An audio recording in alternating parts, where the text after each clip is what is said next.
are the nervous system. Oh no! So many nerve impulses coming my way!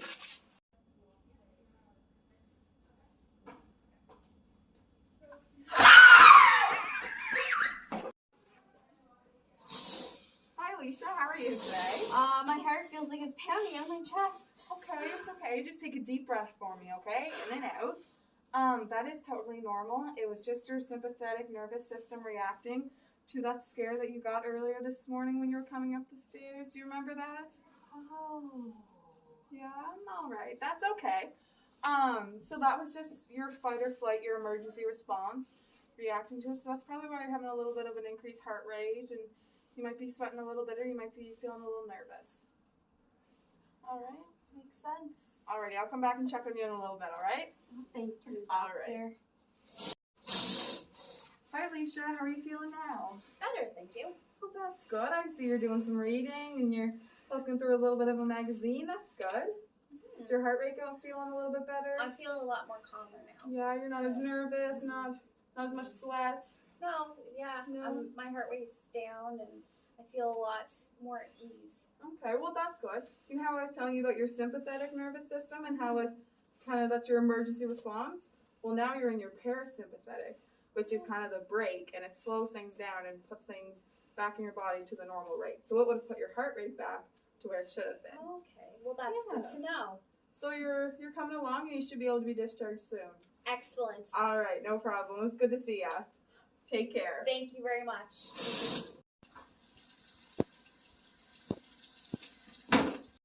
Did something happen? I didn't test the temperature of the water before I washed my hands, and I put my hand out and it was scalding hot.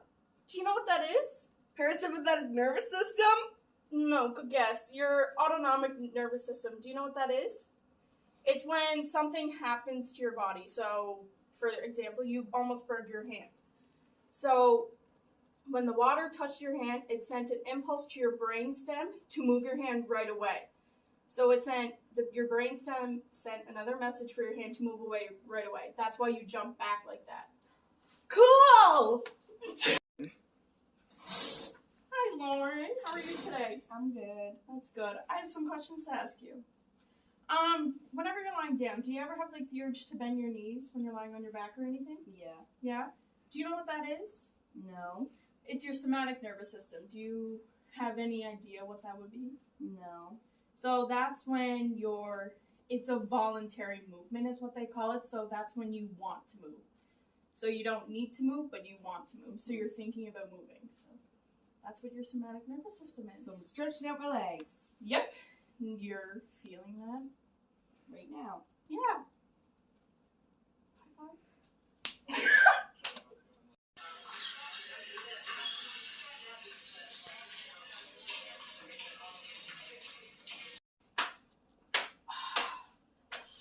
So good to finally be home. I'm relaxing. Nothing wrong as of right now.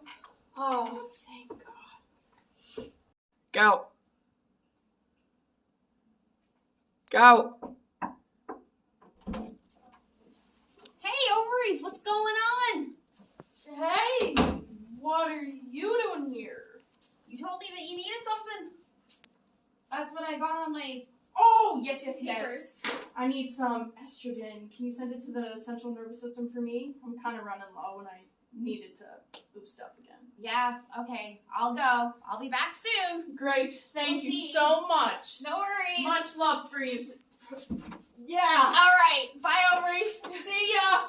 Oh, jeez sakes. It's taking forever. This brainstem is so long. What else is new? Feels like I'm running for days. Hi, central nervous system. Hi. So the ovaries just sent they need more estrogen through this neuron. Can you approve it? Awesome. All right. Thank you very much. I'll go be back, hopefully. Gosh. When am I ever going to have a rest? Okay. Take this neuron with estrogen to the ovary. Good. Hi. Hey. Special delivery. Oh, Here's some thank estrogen you. for you. Thank you so much. It means the world to Oh, me. good. Well, I hope that helps. Thank you. Oh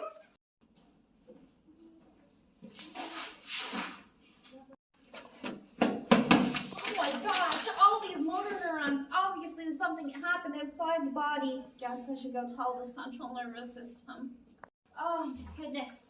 So all these motor neurons hit me. Something's happening inside the body. Can you send these to the brain or deal with it? And then I'll have to go and take them all back to the rest of the body so they can figure it all out.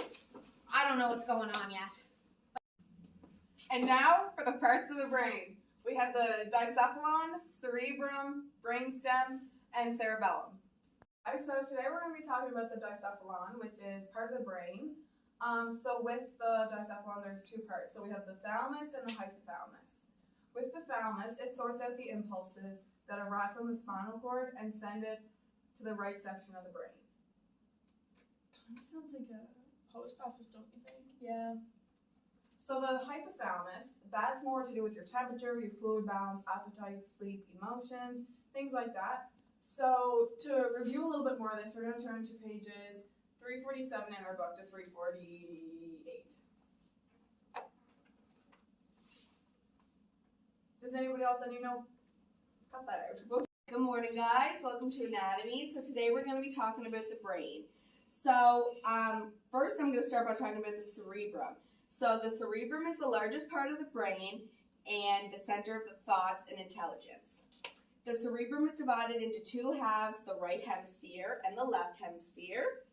The right hemisphere controls movement and activities on the body's left side. The left hemisphere controls movement on the body's right side. And the outer layer of the cerebrum is the cerebral cortex. It controls the highest function of the brain: reasoning, memory, speech, vision, and muscle movement. Interesting. Yeah. Wow. Hi guys, how are we today? Good. Good. So today we're going to be talking about the brainstem. So that's the pathway between the brain and the spinal cord. So the one major job that the brainstem does is it's the control center for all vital organs, like your heart, your lungs, your stomach. Your blood vessels aren't an organ, but it still controls those. Fun facts help you remember the brainstem. So it's a stem-like structure, so it's named stem, brainstem. Keeps you breathing, heart and lungs, So brainstem controls heart and lungs, which means it also controls your blood pressure, your pulse, and your respirations. Cool. Any questions, guys? That's a lot of important stuff. Yeah. Welcome to the cerebellum. So today we're gonna talk about it. And right here is the cerebellum. Don't look at my art because it's not very good. But we're gonna talk about right here. So it's located. It is the largest structure of the hindbrain, right there. Back portion of your skull, below the temporal lobe and the occipital lobe. Behind your brainstem, which we just learned about. So they're all connected? They sure are. Wow. Amazing. So there's two parts, the cerebral cortex, the cerebral nuclei. And the cerebral cortex, it's full of tissue, basically. That's its main function there.